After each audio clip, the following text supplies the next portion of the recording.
Hi guys, இது உங்கள் tech Tamil YouTube channel. நம்ம இந்த வீடியோவில் இதை பற்றி பார்க்க போகிறோம்னா ஒரு பெஸ்ட்டான ஆப் பற்றி பார்க்க போகிறோம். இந்த ஆப்போட நேம் என்னன்னு கேட்டிங்கன்னா கடக் புக். உங்களுக்கு தேவையான லாங்குவேஜ் வந்து செட் பண்ணிங்க. இதான் என்னோட நம்பர் 97 இதான் என்னோட நம்பர். இப்போ வந்து பார்த்திங்கன்னா உங்களுக்கு ஃபோனுக்கு வந்து ஒரு மெசேஜ் வரும். கடை பேர் கேட்குறாங்க. என்ன கடை பேர் வைக்கலாம்? நம்ம கொஞ்சம் வித்தியாசமான நல்லாச்சு கடைன்னு வைப்போம். கட்டை. ஓகே. கடக் புக் ஓப்பன் ஆயிடுச்சியா? கடை ஆரம்பித்தாவே இந்த கடன் தொல்லை ரொம்ப அதிகமாகிருமியா. அதனால இந்த ஆப் வந்து தயாரிச்சிருக்கேன் இவருக்கு. சரி, யாரையாச்சும் கடன் கொடுத்தவன் எவனாச்சும் இருக்கா என்னன்னு பார்ப்போம். எல்லாத்துக்கும் அளவு கொடுத்துங்க. நம்ம இந்த ஏர்டெல்காரன் என்கிட்ட 90 ரூபா அடிச்சிட்டேன், எப்போ தரான்னு தெரில. அவனுக்கு ஏதாச்சும் ஃபோன் அடித்து கேட்போம்.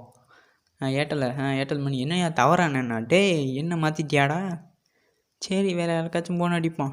போலீஸ்லாம் இருக்காங்க. அடே நாகாஸ்ட்ரியா? நாகா பாம்பா? ஆத்தாடி. நீங்கள் பெற்றது தொகையை உள்ளிடவும். எவ்வளோ உள்ளிடலாம்? ஒரு 10 ரூபா போடுவோம். போ. இப்போ வந்து பார்த்திங்கன்னா எஸ்எம்எஸ் அனுப்புவோம். அவங்களுக்கு வந்து எஸ்எம்எஸ் அனுப்பவா வேணாமான்னு கேட்குறாங்க. சரி, எதுக்கு இந்த 10 ரூபாயெல்லாம் பொழைச்சி போட்டோம். கடை ஆரம்பித்தா லாப நட்டம் வரதான் செய்யும். ஓகே. ஓகே. இப்போ வந்து பார்த்திங்கன்னா இதில் வந்து என்ன சொல்லியிருக்காங்கன்னா, இதில் வந்து ஆன்லைன் மணி ட்ரான்ஸ்ஃபர் வந்து நீங்கள் வந்து பண்ணிக்கலாமா கைஸ். அதனால் ஓரளவு செக்யூராக இருக்குது. அதனால் நீங்கள் வந்து ஆன்லைன் ட்ரான்ஸ்ஃபர் வந்து பண்ணியிருக்கலாமா. பேமெண்ட் பெற கஸ்டமரை தேர்வு செய்க. பேமெண்ட் தொகையை உள்ளிடவும். தொகையை செலுத்த அவர்களுக்கு பேமெண்ட்டு எதுவும்.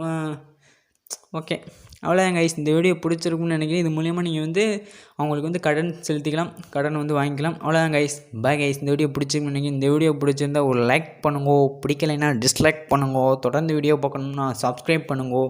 கூடவே அந்த பெல் ஐக்கானும் இருக்கும், அதையும் ப்ரெஸ் பண்ணுங்கோ.